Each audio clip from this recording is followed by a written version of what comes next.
Welcome मेरे प्यारे बच्चों। हम पढ़ रहे हैं कक्षा 6 की कृषि विज्ञान और आज हम शुरू करेंगे इसका पहला पाठ जिसका नाम है मृदा। तो बच्चों, मृदा क्या होती है? मिट्टी, भूमि, माटी, जमीन आदि को ही मृदा कहते हैं। शुरू करते हैं अभ्यास प्रश्न से। पहला प्रश्न है, सही उत्तर पर सही का निशान लगाएं। नंबर 1 है मिट्टी है। क पृथ्वी की ऊपरी सतह। ख कच्चे मकान का फर्श।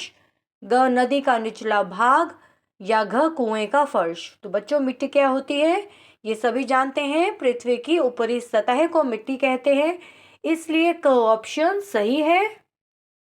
फिर सेकंड है, फसलें खड़ी रहती हैं। क हवा में, ख पानी में, ग पत्थर पर या घ मिट्टी में। बच्चों, फसलें खड़ी रहती हैं मिट्टी में, इसलिए घ ऑप्शन हमारा सही होगा। नेक्स्ट है नंबर 3, मृदा माध्यम है। क मनुष्यों के रहने का। ख पशुओं के ठहरने का। ग पौधों के उगने का। घ यंत्रों के बनने का। तो बच्चों, मृदा माध्यम होता है पौधों के उगने का। ग ऑप्शन सही है। नेक्स्ट है नंबर 4, चट्टानों एवं खनिजों के टूटने से बनती है। क बालू, ख सिल्ट, ग मृत्तिका या घ कार्बनिक पदार्थ। तो चट्टानों और खनिजों के टूटने से बनती है ऑप्शन बालू सही है। फिफ्थ है, नालों की निचली सतह में जमा होता है। क चट्टाने, ख बालू, ग सिल्ट या घ मृत्तिका। ऑप्शन ग सिल्ट सही है। नंबर 6 है, बालू का आकार होता है। कितना आकार होता है? घ ऑप्शन उपर्युक्त में से कोई नहीं।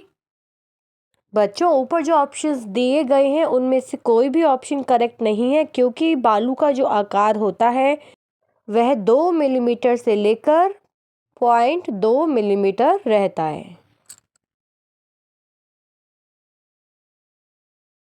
नेक्स्ट है नंबर 2, रिक्त स्थानों की पूर्ति कीजिए। क है, इसी में पृथ्वी के ऊपरी सतह को डैश कहते हैं मृदा। ख आदि मानव ने मृदा की जानकारी डैश के अभाव में की भोजन। बच्चों, यहाँ ब्रैकेट में जो हमें ऑप्शंस दिए हैं उनमें से जो सही ऑप्शन है वह हमें यहाँ फिल करना है। इस तरीके से हम आगे बढ़ेंगे। मृदा में मुख्य रूप से डैश घटक पाए जाते हैं 4। घ है, बलुई मृदा में डैश अधिक मात्रा में होती है बालू। नेक्स्ट है अण, काली मृदा में डैश की मात्रा अधिक होती है मृत्तिका। च कृषि के आधार पर मृदा को डैश वर्गों में बांटते हैं 4। प्रश्न 3 है, निम्नलिखित कथनों में सही के सामने सही और गलत के सामने गलत का निशान लगाएं।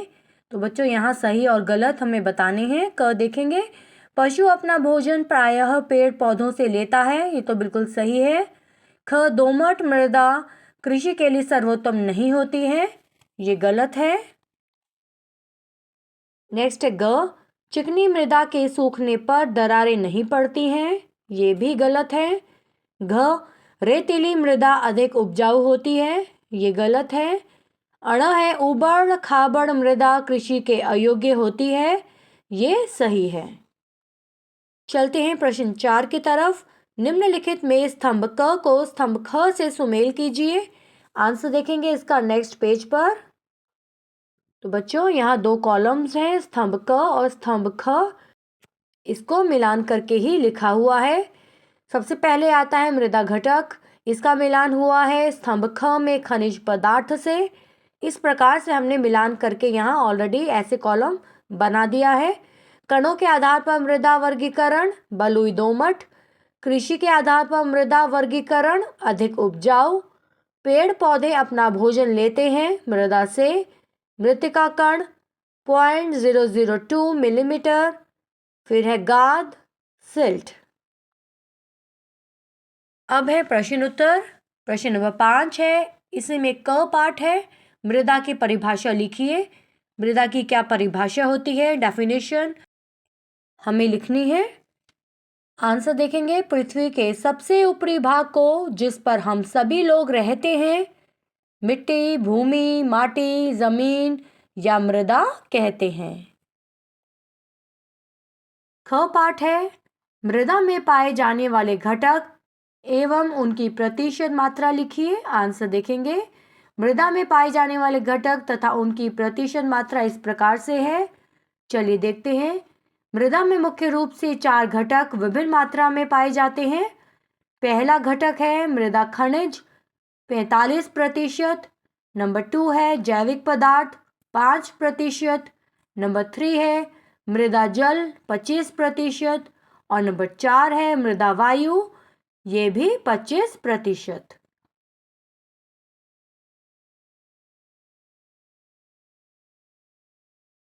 चलिए ग है, मृदा कणों का आकार तालिका में लिखिए। तो बच्चों हमें यहाँ तालिका बनानी है। टैबुलर फॉर्म में हमें मृदा कणों का आकार बताना है। सबसे पहले आती है मोटी बालू, जिसका आकार होता है 2 से 0.2, ये मिलीमीटर्स में होती है। महीन बालू 0.2 से 0.02 मिलीमीटर। फिर सिल्ट आती है 0.02 से 0.002 मिलीमीटर। और लास्ट में है मृत्तिका अर्थात क्ले, इसका आकार होता है 0.002 मिलीमीटर से कम। फिर घ है, चिकनी मृदा के प्रमुख गुण लिखिए। आंसर है, चिकनी मृदा में मृत्तिका की मात्रा अधिक होती है। इसके कण बहुत बारीक होते हैं। इस मृदा के सूखने पर दरारें पड़ जाती हैं। यह मृदा अधिक उपजाऊ होती है, लेकिन कठोर होने के कारण इसमें सभी फसलें नहीं उगाई जा सकती है। नेक्स्ट है अणव। उत्तर प्रदेश की प्रमुख मृदाओं के नाम लिखिए। तो बच्चों हमें यहाँ उत्तर प्रदेश में जो प्रमुख मृदाएं हैं पाई जाती हैं, हमें उनके नाम बताने हैं। उत्तर प्रदेश की प्रमुख मृदाओं के नाम इस प्रकार से हैं: खादर या कछारीय या नवीन जलोढ़ मृदा, बांगर मृदा इत्यादि। नेक्स्ट है प्रश्न नंबर 6। इसी में क पाठ है, मृदा घटक का वर्णन चित्र सहित कीजिए। आंसर देख लेंगे इसका। मृदा में मुख्य रूप से 4 घटक विभिन्न मात्रा में पाए जाते हैं। नंबर 1 है मृदा खनिज 45%। नंबर 2 जैविक पदार्थ 5%। नंबर 3 मृदा जल 25%। और लास्ट में है मृदा वायु, यह भी है 25%। आइए चित्र के माध्यम से देखेंगे। तो ये है बच्चों मृदा घटक का चित्र, इसमें प्रतिशत मात्रा में दर्शाया गया है। ख है आगे, कणों के आधार पर मृदा का वर्गीकरण कीजिए। तो बच्चों कणों के आधार पर मृदा का वर्गीकरण इस प्रकार से है। नंबर 1 है बलुई। नंबर 2 बलुई दोमट। नंबर 3 दोमट। Number 4 silty. नंबर 5 चिकनी मिट्टी अर्थात मृत्तिका और क्ले। चलिए अगला है ग पाठ। मुख्य कणाकार गठन के आधार पर मृदा का वर्गीकरण कीजिए एवं उनका वर्णन कीजिए। आइए इसका आंसर देखते हैं। मुख्य कणाकार गठन के आधार पर मृदा का वर्गीकरण इस प्रकार से है। तो चलिए यहाँ टैबुलर फॉर्म में इसका आंसर बताया गया है। फर्स्ट है मिट्टी का नाम। फिर नेक्स्ट है इसमें बालू कितने प्रतिशत है, सिल्ट कितने प्रतिशत है, और लास्ट कॉलम है मृत्तिका की प्रतिशत मात्रा हमें लिखनी है। तो फर्स्ट हम स्टार्ट करते हैं बलुई से। मिट्टी का नाम है बलुई और बालू कितने प्रतिशत है, 80 से 100%। सिल्ट है 0 से 20% और मृत्तिका भी है 0 से 20%। नेक्स्ट नंबर 2 पर है बलुई दोमट। इसमें बालू की प्रतिशत मात्रा है 50 से 80। सिल्ट है 0 से 50%। मृत्तिका है 0 से 20%। नंबर 3 पर हम देख रहे हैं दोमट। इसमें बालू है 30 से 50%। सिल्ट है 30 से 50% और मृत्तिका है 0 से 20%। फिर है नंबर 4 पर सिल्टी, जिसमें बालू है 0 से 20%। सिल्ट है 50 से 70% और मृत्तिका है 30 से 50%। अब लास्ट में है नंबर 5 पर चिकनी मिट्टी, जिसे मृत्तिका भी कहते हैं। इसमें बालू है 0 से 50%। सिल्ट की मात्रा है 0 से 50% और मृत्तिका की प्रतिशत मात्रा है 30 से 100%। तो ये था बच्चों मुख्य कणाकार वर्ग। चलिए अगले प्रश्न पर चलेंगे। चलिए अगला है घ, कृषि के दृष्टिकोण से मृदा का वर्गीकरण कीजिए एवं विभिन्न मृदाओं का वर्णन कीजिए। तो बच्चों, कृषि के आधार पर मृदा को मुख्य रूप से 4 वर्गों में बांटते हैं। नंबर 1 है अधिक उपजाऊ, नंबर 2 है सामान्य उपजाऊ, नंबर 3 है कम उपजाऊ और नंबर 4 है अनुपजाऊ या कृषि के अयोग्य। तो सबसे पहले हम बात करेंगे नंबर 1, सबसे अधिक उपजाऊ। इस प्रकार की मृदा काली भूरी या भूरी होती है। उर्वरा शक्ति बहुत अच्छी होती है। फिर सेकंड कैटेगरी है सामान्य उपजाऊ मृदा। बलुई, दोमट और सिल्टी दोमट मृदा सामान्य उपजाऊ मृदा के अंतर्गत आती हैं। उर्वरा शक्ति सामान्य होती है। नंबर 3 है कम उपजाऊ मृदा। बलुई, कंकरीली, रेतीली मिट्टी कम उपजाऊ होती है। और लास्ट है नंबर 4 अनुपजाऊ अर्थात कृषि के अयोग्य। ऊबड़ खाबड़, ऊसर, बंजर तथा जलमग्न मृदाएं अनुपजाऊ होती हैं।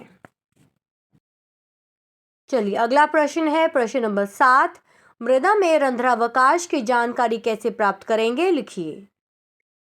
और इसी में क पाठ है काली मृदा के गुण दोष लिखिए। आंसर हम देख लेते हैं इसके गुण दोष। नंबर 1 है इस मृदा में लोहा, चूना, कैल्शियम, मैग्नीशियम और मृत्तिका की प्रचुरता होती है। नंबर 2 है इसी में इस मृदा में नाइट्रोजन, फास्फोरस और कार्बनिक पदार्थ की न्यूनता पाई जाती है। नंबर 3 है यह मृदा स्वभाव में चिपचिपी और सुघट्य होती है। नंबर 4 इस मृदा में सिकुड़ने और फूलने का गुण पाया जाता है तथा सूखने पर दरारें पड़ जाती हैं। चलिए आगे है प्रश्न 7 का ही ख पाठ, खादर या कछारीय मृदा का वर्णन कीजिए। आंसर देखेंगे इसका। खादर या कछारीय मृदा नवीन जलोढ़ मृदाएं हैं। ये हल्के भूरे रंग की छिद्र युक्त महीन कणों वाली होती हैं। पोटाश, चूना और मैग्नीशियम पर्याप्त मात्रा में पाया जाता है। अब है प्रश्न 7 का ही ग पाठ, तराई मृदा के गुण दोष लिखिए।